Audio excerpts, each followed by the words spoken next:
Hello kids, today we will be learning about birds' names.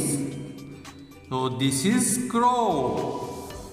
Crow is of black color. This is pigeon.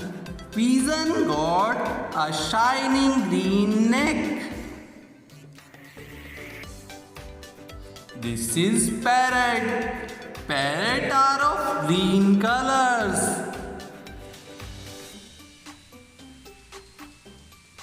This is duck and small baby ducks. Ducks used to say quack quack. This is ostrich. Ostrich runs very fast. Here we got two peacocks.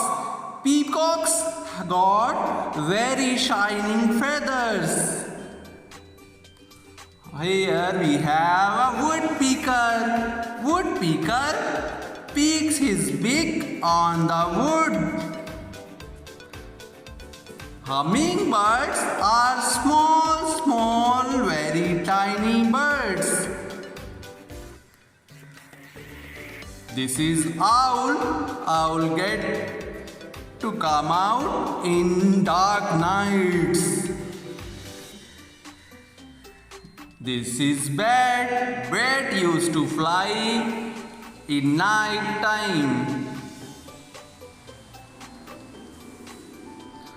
This one is crane. Crane used to eat fishes. We have here rooster. Rooster used to come up early in the morning and used to make up alarms. Thank you.